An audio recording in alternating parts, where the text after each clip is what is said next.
ശബരിമല വിഷയത്തിൽ ഈ രാഹുൽ ഈശ്വർ പല ചർച്ചകളിലും പറയുന്നത് ഞാൻ കേട്ടതാണ്. തന്ത്രി ഒരു മന്ത്രിയെ രക്ഷിക്കാനായി അല്ലെങ്കിൽ മറ്റു പല ഉന്നതരെ രക്ഷിക്കാനായി തന്ത്രിയെ കുടുക്കിയതാണ് എന്നൊക്കെയുള്ളത്. പക്ഷെ ഈ ശബരിമല വിഷയത്തില് ഈ എന്ത് അവിടെ നടന്നാലും ഈ അയ്യപ്പന്റെ അച്ഛൻ എന്ന് പറയുന്ന ഒരു അധികാരം നമ്മൾ കൊടുത്തിരിക്കുന്നത് തന്ത്രിക്കാണ്.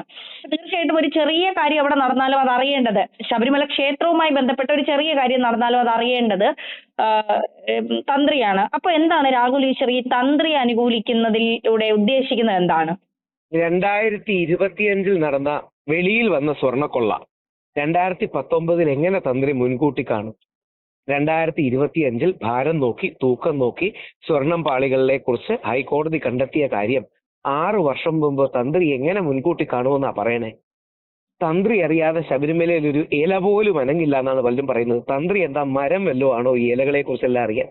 ഇത് തന്നെ വേറെ ആൾക്കാരെ കുറിച്ച് പറഞ്ഞു നോക്കൂ. മന്ത്രി അറിയാതെ ശബരിമലയിൽ ഒരു ഇലയെങ്കിലും അനങ്ങുമോ? മുഖ്യമന്ത്രി എല്ലാ ദിവസവും ഇന്റലിജൻസ് ബ്രീഫിംഗ് ഉള്ള ആളല്ല. മുഖ്യമന്ത്രി അറിയാതെ ഏതെങ്കിലും ചെയ്യും? ഇങ്ങനെയൊക്കെ നമുക്കൊരു നറേറ്റീവ് ബിൽഡിങ്ങിന് വേണ്ടി പറയാമെന്നല്ലാതെ ഇതിൽ എന്തെങ്കിലും സത്യസന്ധതയുണ്ടോ? പോട്ടെ, നമുക്ക് റിമാൻഡ് റിപ്പോർട്ട് പരിശോധിക്കാം. റിമാൻഡ് റിപ്പോർട്ടിൽ എഴുതിയിരിക്കുന്നത് എന്താ?